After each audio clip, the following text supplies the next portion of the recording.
Hi, it's Chris Titley here. As part of the Scoreboard podcast today, I'm joined by Tom Whitney. Tom, thanks so much for being part of this series. No, thanks for having me. Tom, I'm going to start with 2024, big year for you. We're sitting here in November of 2024. How are you feeling?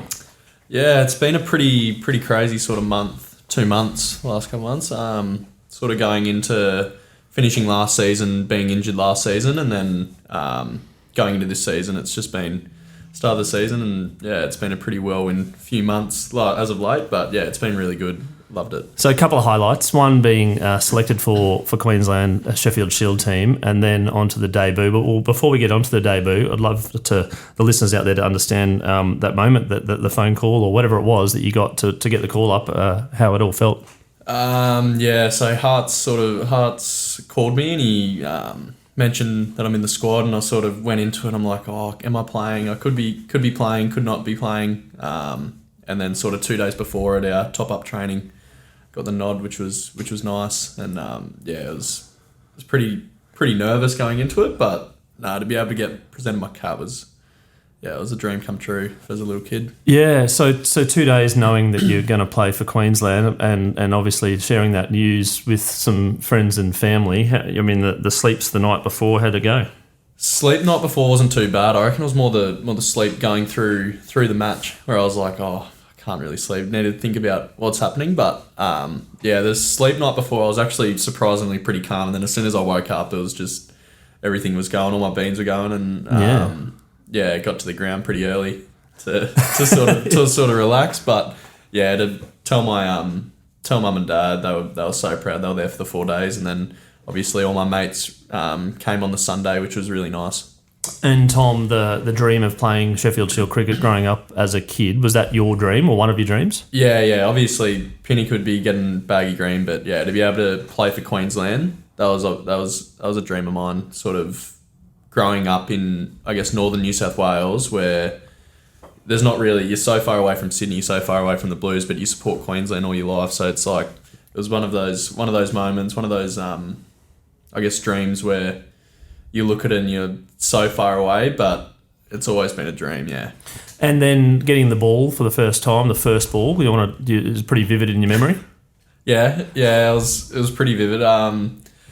Sort of got the ball. I was nervous as anything at the top of the marker. I was thinking, don't bowl a no ball and try and get down the other end into Jimmy's gloves. But as soon as that got out of the way, it was sort of, game on. And you got yourself into the zone. Do you want to talk about your debut? And obviously it was, almost, I think it was record breaking in terms of the numbers of wickets for a long time anyway. Talk about that first innings, that first fifer.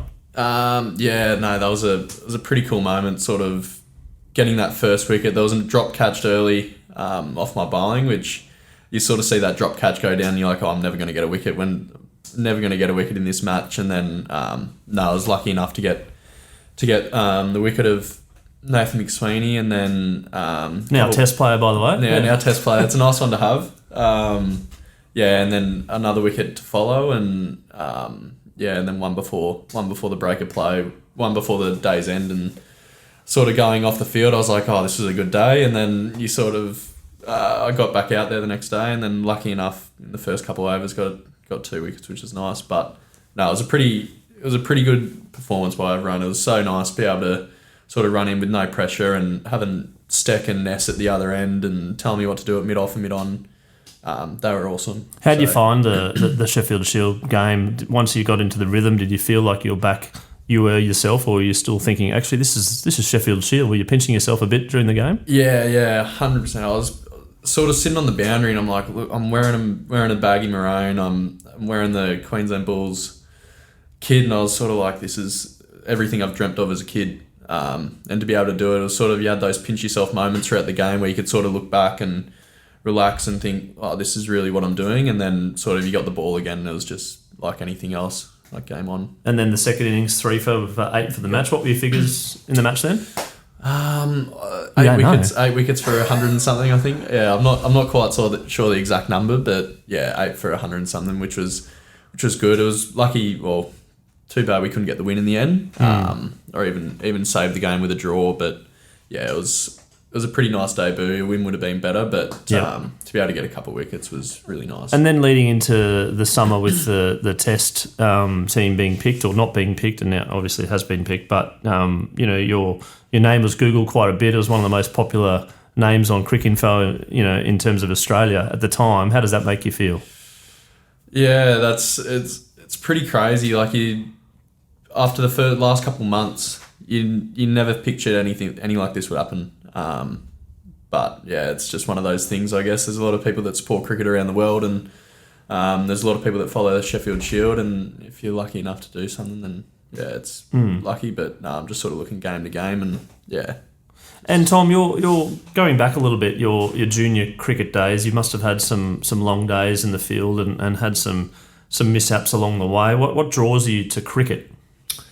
I guess ever since I was about 5 or 6, obviously Dad used to play cricket, and we moved down to Tweed Heads, and they joined a local club down there that down at just South Tweed Colts. They joined a local club. Dad was president. Mum was helping out, I think, secretary or something, and down there every weekend, and yeah, loved it. I was just playing since I was 6. I was trying to play in the street. I loved it, lived and breathed it, which was, yeah. Who were your heroes, so to speak, when you were growing up, all the players that you remember? I think Shane Watson was, growing up when I was young, was one of my favourite cricketers, and then he still is. Yep. We went to the same school, and then as of late, you can't really go past the Australian captain, Pat Cummins. Yep. Yeah. Yep. And the bowler in you, where did that come about? There's always been a bowler, or has that shifted? I love to bat, but I sort of, you go through juniors and you start to pick up a little bit of pace, and that sort of takes a backseat. And I've always loved to bat, but I think I was just a bit better at bowling, so I put a bit more focus into that. Yeah. And now, I mean, some of the other podcasts that I've been on, that they talk about doubling down on your superpower, doubling down on what you're really good at, and also focusing a little bit on what you're not so good at. When you've got your 8 wickets on your debut, what do you do now to kind of double down on that superpower of being a fast bowler? I think it's just not getting too far ahead of you. So like, I spoke with Hearts a couple of days ago, and he just said, like, it's all and good getting 8 wickets, but don't look too far ahead. Like, you can go out this game and get no wickets. So it's sort of just staying in the present and just staying pretty humble with it, I think. Yeah. And on that, in terms of goal setting, are you a goal setter per se? Yeah, a little bit. I'm not a big goal setter at the start of the year. I'm not really limiting myself to anything. I guess you write down, I want to get 50 wickets this year. I want to have those sort of seasons, but sort of going into this year, after being injured all last year, I was like, I just want to play cricket. I just want to stay on the park. So. And when that injury happened last year, how did you go with your head in terms of thinking, okay, I want to get back out there, but there's a little bit of patience required? Yeah, it was a weird one. It was sort of 6 weeks of, it wasn't really getting better, and then obviously getting surgery on it in December sort of gave me a better look, because as soon as I got surgery, I was like, all right, this is the plan we need to do. But for the first 6 weeks, I guess, leading into that surgery, straight after doing it, it was pretty tough. It was sort of not having a plan, not knowing what's going on.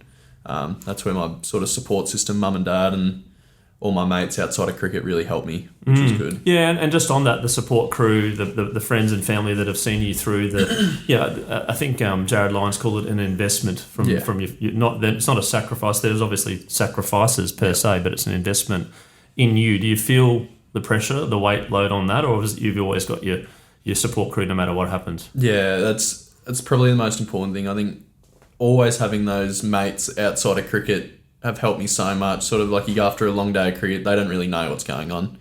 They're just your mates for a reason. Yeah. They would have been as proud as if I didn't take 8 if I took no wickets for the match, as an example. But yeah, they've been so good to me, and they're always there. I remember my list A debut, they all came to the Gabba, and they were all on the tins and had a very good day. And then they were straight back there for the Shield debut, which was so good to have. You've played the list A, you've played the Sheffield Shield, a couple of goals in your life, long-term goals to tick. I'm interested to know, you did mention about the baggy green, but interested to know now what some of the short-term goals are, and also some of the long-term goals. I think short-term goals is obviously trying to play as many games for Queensland as I can and staying on the park for this year. Yep. Obviously, with a bit of success would be nice. A few more wins, and I think ticking off that first Sheffield Shield win would be a pretty special one. Singing the song with all the boys with the baggy on, that'd be a huge short-term goal. Hopefully, it happens this week. But yeah, I think, and then looking forward, long-term goals is obviously the pinnacle to play Test cricket, but hopefully just be able to play for Queensland as long as I can, and whatever happens. You've been growing up in an era where cricket has changed a lot. Yeah. You've got 2020, you've got ODIs, you've got Test cricket, you've got competitions all around the world in shorter forms of the game. How have you gone about balancing yourself to find what you're good at to actually participate in that particular format, as opposed to trying to flimsy around all the different formats?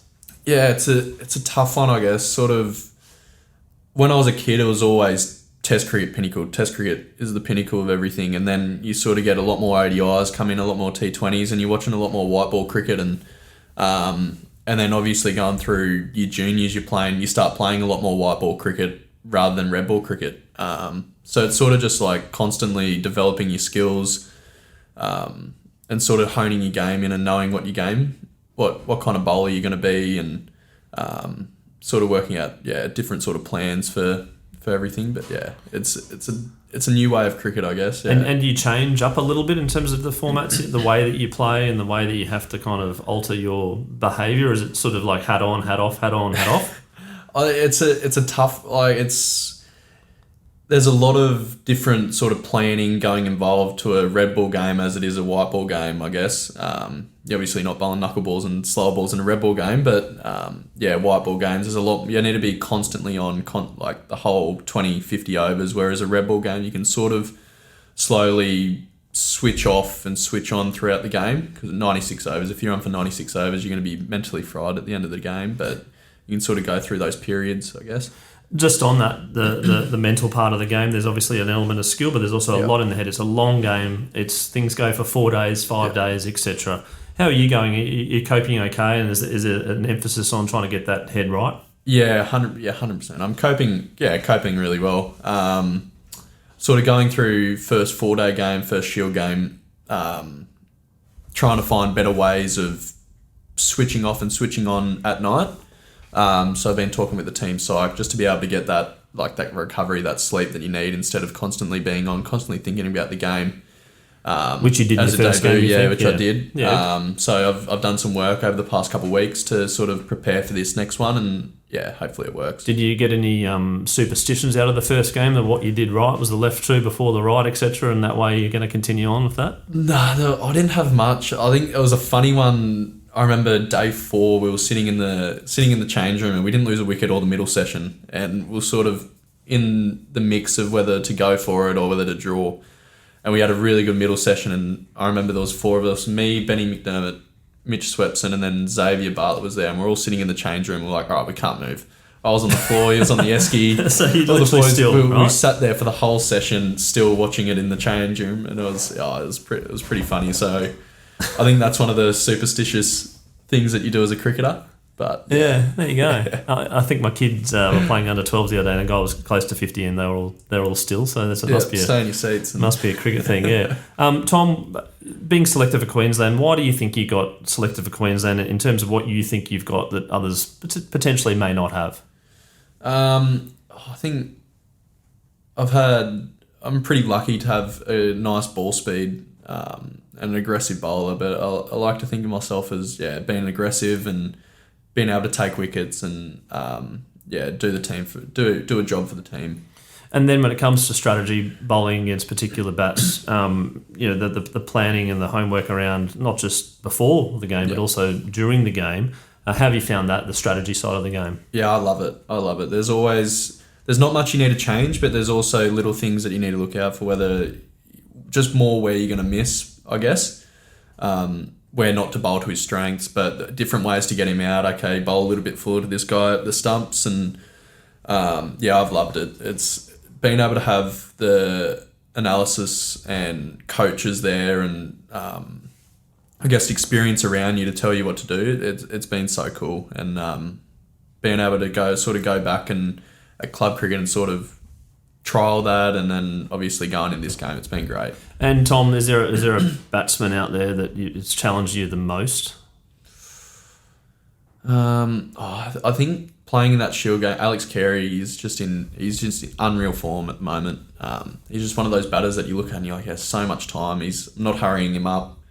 I think he's definitely been the biggest challenge to bowl to. I didn't bowl much to him, but did you get him out?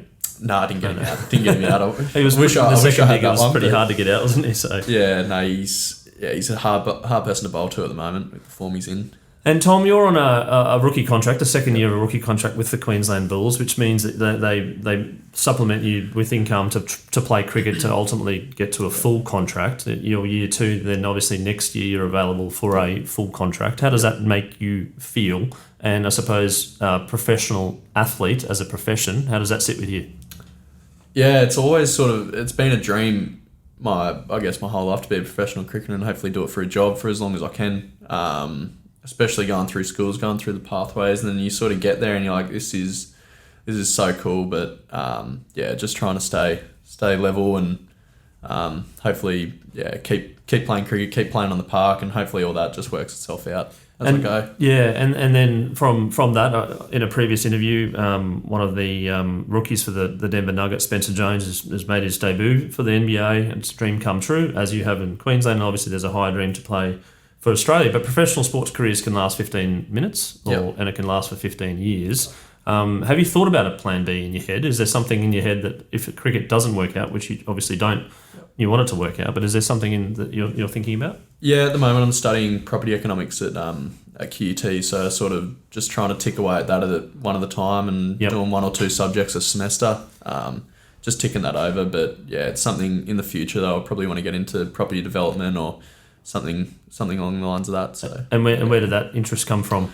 More probably from Dad. I was sort of sitting in the car when I was young, and he's on all these work phone calls, and you're like, "Oh, this is pretty cool stuff." And then I've always sort of loved houses, and I guess from Dad. That makes a lot of sense.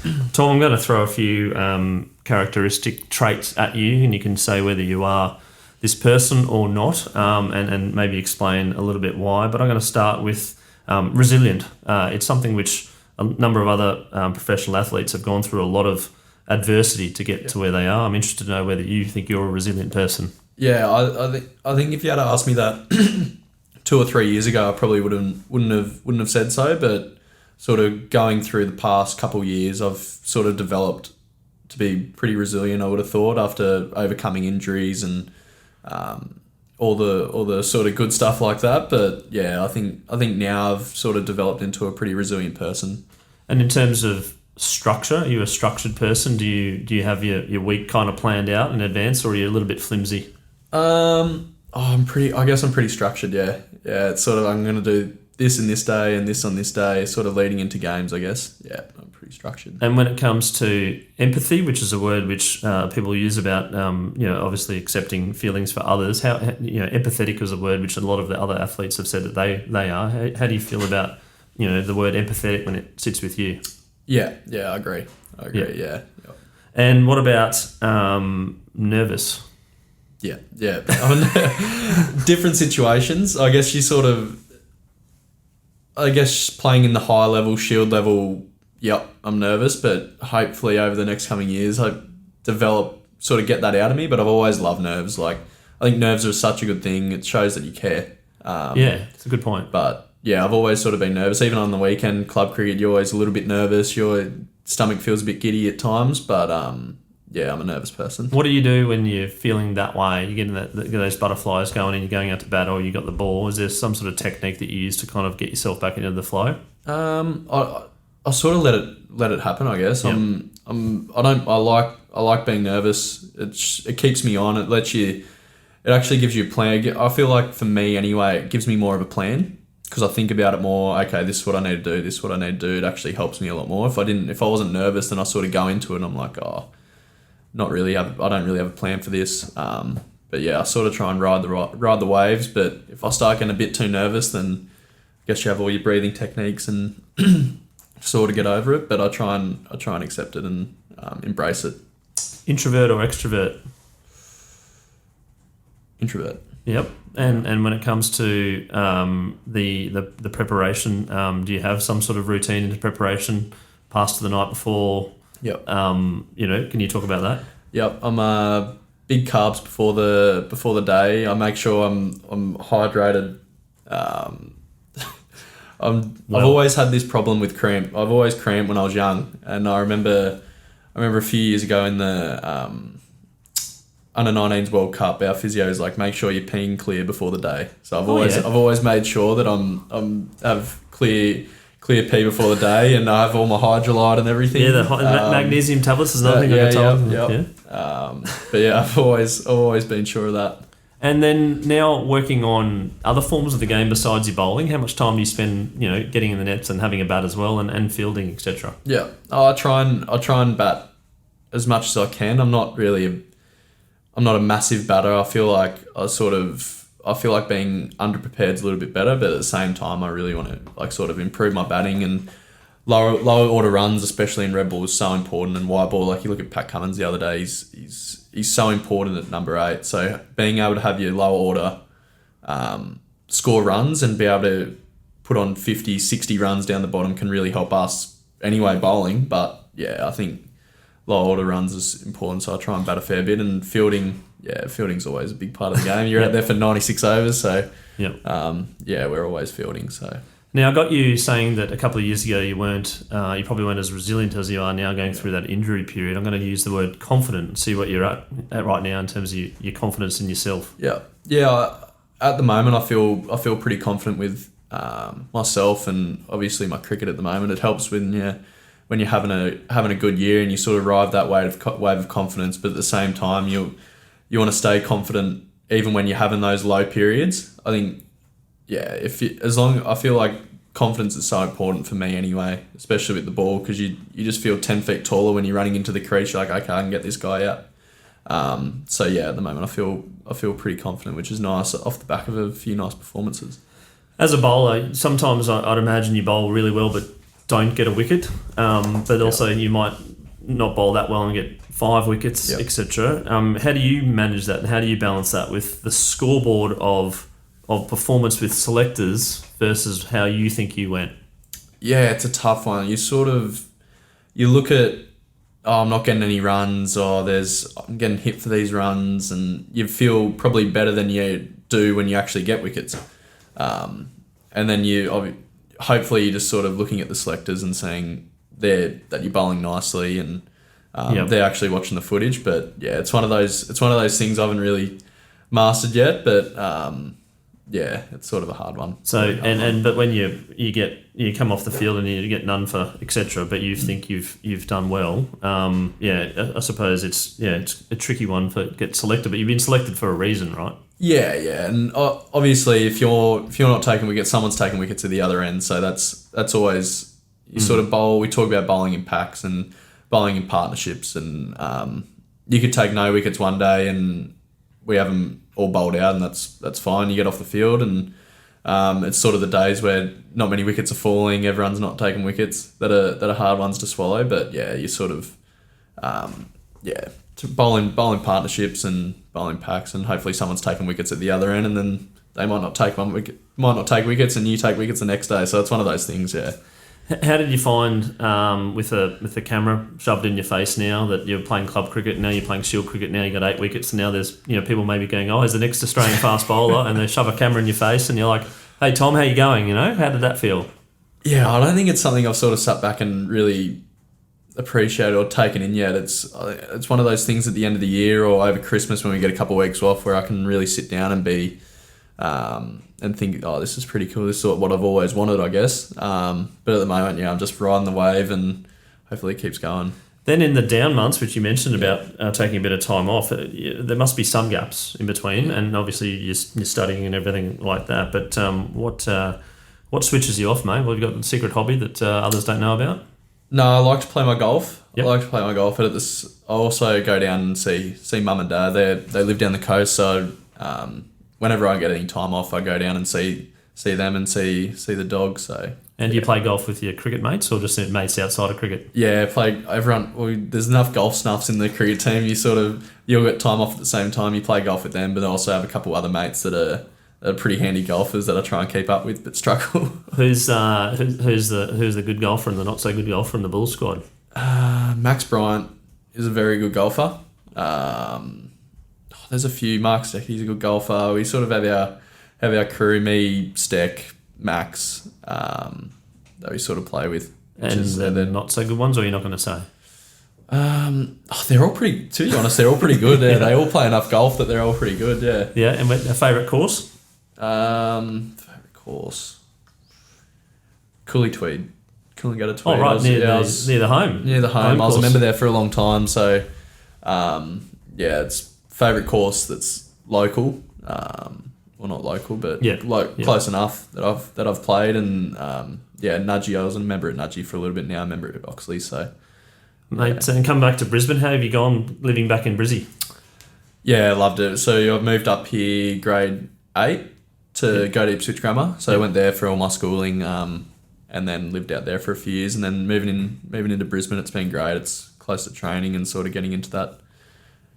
I guess getting into the cricketing life, which has been good. Yeah. Brizzy, yeah. And Tom, on a final question, some advice for some younger cricketers out there. The game has developed into a big, huge, enormous commercial machine. There's lots of money that's floated around. There's kids that want to play for enjoyment, and there's also kids that want to play professional, as you are going through your journey right now. What's some advice out there for those that think that they're good enough to try and play professionally cricket for a living? I think riding the waves and not putting too much pressure on yourself is something I didn't do too well when I was young, and I put a lot of pressure on myself, and I was very anxious sort of going through those stages when I was 18, 19, am I going to get a contract? And I put a lot of pressure on myself, but I guess it's sort of, if anyone around that stage, I guess it's just don't put too much pressure on yourself and just play for the enjoyment, and if it works out, it works out, but you're just playing what you love. And you're really enjoying the game. I can hear it in your voice, and hopefully the enjoyment level goes to a point of professionalism.